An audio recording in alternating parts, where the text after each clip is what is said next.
여기 나무 한 그루가 있다. 이 나무를 인생의 나무라 생각하자. 나무에 열매들이 달려있다. 자신의 삶으로 치면 열매는 자신이 만들어낸 결과물이다. 그러나 그 열매, 자신의 결과, 들을 보니 마음에 흡족하지 않다. 열매의 개수가 적다. 크기가 작다. 맛이 없다. 이제 어떻게 해야 할까? 대부분 결과에 더 신경을 쓰고 관심을 기울인다. 하지만 실제로 열매를 만들어내는 것은 무엇인가? 씨앗과 뿌리, 그것이 열매를 만들어내는 근원이다. 땅 위에 있는 존재를 만들어내는 것은 땅 속에 있는 것이다. 눈에 보이지 않는 것이 눈에 보이는 것을 창조한다. 이게 무슨 뜻일까? 열매가 달라지길 바란다면 우선 뿌리가 달라져야 한다는 말이다. 눈에 보이는 것을 바꾸고 싶으면 보이지 않는 것을 먼저 바꿔야 한다. 볼 수 있어야 믿을 수 있다고 말하는 사람도 있다. 이 말에 동의하는 사람들에게 하나 물어보고 싶다. 보이지 않는 전기요금은 왜 냅니까? 전기는 눈에 보이지 않지만 그 힘을 느낄 수 있고 사용할 수 있다. 전기가 정말 존재하는지 의심스러우면 코드 꼽는 구멍에 손가락을 넣어보라. 당장 의심이 사라질 것이다. 보이는 것보다 보이지 않는 것의 힘이 훨씬 강력하다. 이 말에 반박하는 사람들은 아마 그만큼 힘든 삶을 살고 있을 것이다. 그들이 자연의 원칙과 반대로 가고 있기 때문이다. 땅 속의 것이 땅 위의 것을 만들어내고 보이지 않는 것이 보이는 것을 생산한다. 이것이 자연의 원칙이다. 인간은 자연을 넘어설 수 없는 자연의 일부분이다. 따라서 자신의 내면 세계, 자신이 뿌리를 자연의 원칙과 나란히 두고 갈 때 삶의 흐름이 물의 흐름처럼 매끄러워진다. 그 반대의 경우에는 삶이 고달파진다. 지구상의 어떤 숲, 어떤 농장, 어떤 과수원이든지 땅 속에 있는 것이 땅 위의 것을 만든다. 그러니 이미 자라버린 열매에 관심을 기울여봤자 소용없는 짓이다. 나무에 벌써 매달려 있는 열매를 다르게 바꿀 수 없다. 하지만 다음 해에 나올 열매는 다르게 만들 수 있다. 그렇게 하려면 땅속을 파서 뿌리를 튼튼하게 만들어야 한다. 우리가 사는 세상은 하나의 영역으로만 이루어져 있지 않다. 최소한 4가지의 다른 영역이 있다. 육체, 정신, 감정, 영혼의 세계가 그것이다. 그런데 육체적, 물리적인 세계는 다른 3가지 영역의 인쇄물에 불과하다는 사실을 망각하는 사람들이 많다. 예를 들어 컴퓨터로 편지 한 장을 썼다고 가정해보자. 인쇄하기를 누르면 프린터에서 편지가 빠져나온다. 인쇄물을 보니 아니 이런 오자가 있는 게 아닌가. 그래서 잘 지워지는 지우개로 틀린 글자를 지운다. 그 후에 다시 인쇄하기를 눌렀는데 이번에도 똑같은 오자가 있다. 이게 어떻게 된 일이지? 방금 분명히 지웠는데 이번에는 더 커다란 지우개로 더 열심히 오랫동안 박박 지운다. 효과적인 지우개 사용법이라는 300페이지짜리 안내서까지 연구해본다. 이제 필요한 도구를 다 갖췄고 필요한 지식도 다 알아냈다. 만반의 준비가 되었다. 인쇄하기를 다시 눌렀는데 또 그대로다. 이럴 수가. 기가 막혀서 비명이 터진다. 인쇄물, 즉 물리적 세계에서는 문제를 수정할 수 없다. 프로그램에 입력되어 있는 정보, 즉 정신과 감정과 영적 세계에 입력된 정보를 바꿔야만 문제가 해결될 수 있다. 돈은 결과다. 부자는 결과다. 건강도 결과다. 질병도 결과다. 당신의 몸무게도 결과다. 우리는 원인과 결과의 세상에 살고 있다. 원인이 있기에 결과가 있는 세상 말이다. 혹시 돈이 없는 건 문제가 되지 않는다고 말하는 사람이 있는가? 이제 내 말을 들어보라. 돈이 없는 건 전혀, 절대로, 결코 문제가 아니다. 그 이면에서 진행되고 있는 문제가 드러내는 증상일 뿐이다. 돈이 없다는 건 결과다. 그 원인이 되는 뿌리는 무엇인가? 간단히 말해 외적인 세상을 바꾸는 방법은 오직 하나, 내적인 세계를 바꾸는 것이다. 당신의 결과는 어떤가? 부자이건 가난하건, 좋은 결과이건 나쁜 결과이건, 긍정적인 일이건 부정적인 일이건 무엇이든 당신의 외적인 세계는 내적인 세계를 비추는 거울일 뿐이라는 점을 기억해야 한다. 겉보기에 인생이 잘 돌아가지 않는다면 내면에서 뭔가 잘못 돌아가고 있다는 증거이다. 당신의 마음은 아주 대단한 드라마 작가다. 황당무계한 이야기를 꾸며내고 한 번도 일어난 적 없고 앞으로도 아마 일어나지 않을 일을 생각해내고 극적인 사건과 끔찍한 변제도 상상해낸다. 마크 트웨인이 이런 상황을 잘 지적했다. 내가 고민했던 수천 가지 문제 중에서 대부분은 실제로 일어나지 않았다. 당신의 마음은 당신 자신이 아니다 라는 사실을 꼭 알아야 한다. 당신은 그 마음보다 훨씬 위대하고 크다. 손이 당신의 일부인 것처럼 마음도 당신의 일부일 뿐이다. 이런 식으로 생각해보자. 당신의 손이 마음과 똑같이 군다면 어떨까? 사방팔방으로 돌아다니고 시도 때도 없이 당신을 때리고 제 멋대로 날뛴다면 어떻게 할 것인가? 잘라버려야 한다. 는 대답이 나올 수 있다. 하지만 손은 당신에게 꼭 필요하고 당신을 위해서 많은 일을 해줄 수 있는 도구다.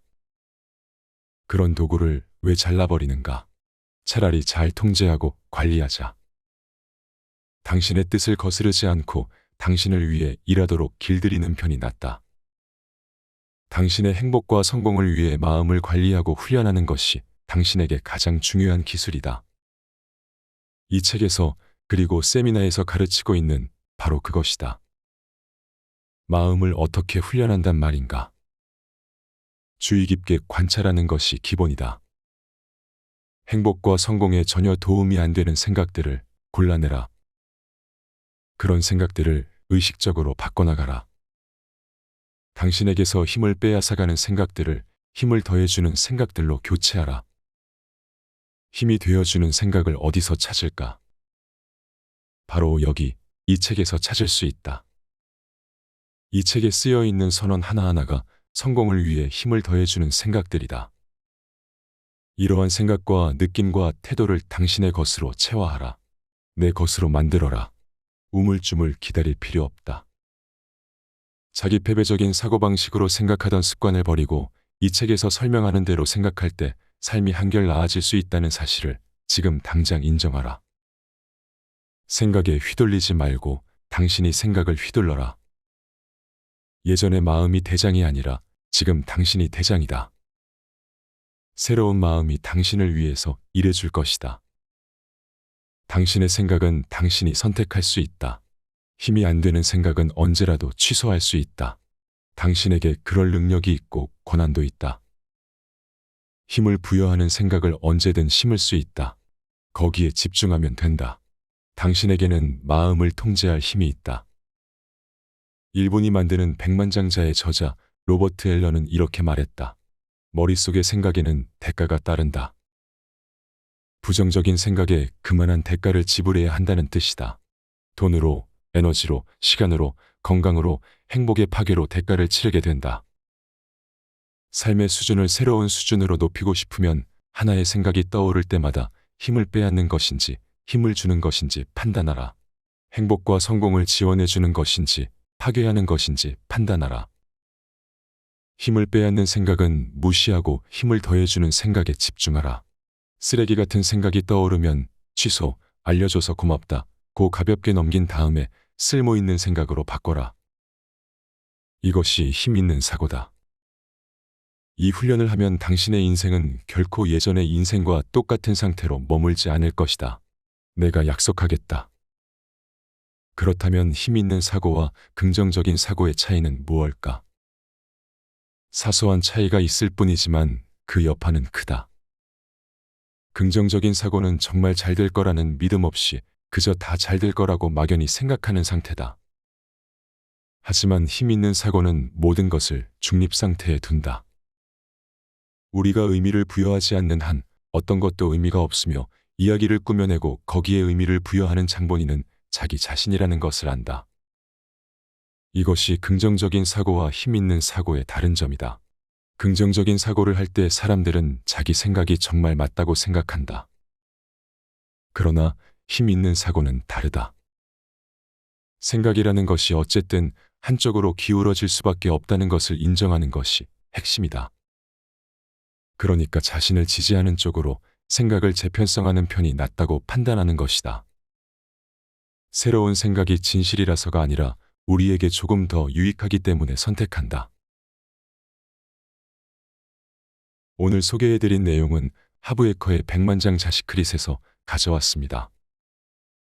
불을 끌어당기는 17가지 매뉴얼을 소개해 줌으로써 내면의 소리, 힘, 그리고 마음가짐의 중요성을 강조하는 책입니다.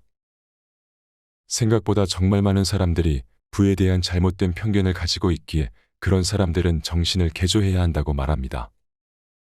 그러므로 세상에서 그런 편견들이 대다수를 차지하기에 당연하게도 대다수의 사람들이 부자가 되지 못한다라는 얘기지요.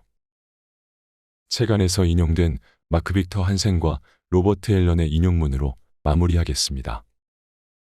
여기 인용문에선 신앙인을 대상으로 말하고 있지만 일반 사람들로 적용해도 무방합니다. 신앙인뿐이 아니고 대다수가 가지고 있는 오해이자 편견이기에. 나는 당신이 부자가 되어야 한다고 부자가 되는 것이 의무라고 강조합니다. 신앙심 깊은 형제들이 나에게 물어옵니다. 목사님, 젊은이들에게 돈 벌어 부자가 되라는 충고를 하려고 이 나라를 돌아다니며 시간을 쓰시는 겁니까? 그렇습니다. 물론입니다. 그들은 말하지요. 이해할 수가 없어요. 돈 벌라고 설교하는 시간에 복음을 더 전파하는 게 낫지 않습니까? 정직하게 돈을 버는 것이 복음을 전하는 일이기 때문입니다. 그게 이유입니다. 부자가 되는 사람은 이 사회의 가장 정직한 사람일 수 있습니다. 오늘 밤 자리를 같이 한 어느 젊은이가 말했습니다. 돈이 생기면 사람이 변한다고 하던데요. 거짓말쟁이가 되고 악랄하고 비열하고 더러운 사람이 된다고 들었습니다. 형제여, 당신에게 돈이 없는 이유가 그것입니다. 그런 사람들의 생각을 받아들이기 때문입니다. 당신이 믿고 있는 것은 새빨간 거짓입니다. 분명히 말하죠. 미국의 부자 100명 중에서 98명은 정직합니다. 그래서 그들은 부자입니다. 그래서 그들은 돈의 신뢰를 받습니다. 그래서 같이 일할 사람들이 많이 모여들고 큰 기업을 운영할 수 있는 것입니다. 또 다른 젊은이가 말했습니다.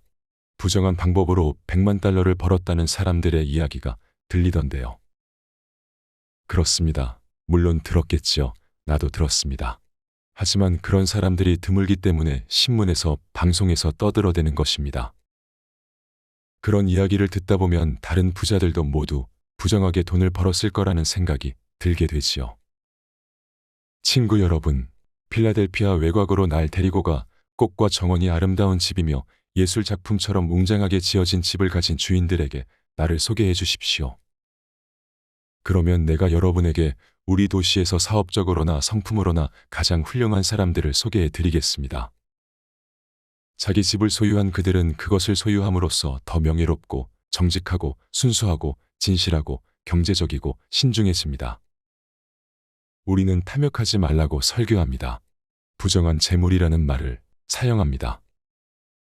너무 극단적인 말로 신도들이 돈을 갖는 게 사악하다고 생각하게 합니다. 돈은 힘입니다. 그것을 갖겠다는 합리적인 야망을 품어야 합니다. 돈이 없을 때보다 있을 때 더 좋은 일을 많이 할 수가 있기 때문입니다. 돈이 있어야 성경을 찍어내고 교회를 건축하고 선교사를 보내고 성직자를 부양할 수 있습니다. 그래서 돈이 있어야 하는 겁니다. 정직하게 부자가 될 수 있다면 그렇게 하는 것이 당신의 신성한 의무입니다. 신실한 신앙인이 되기 위해 가난해져야 한다고 생각하는 것은 신앙인들의 심각한 착각입니다.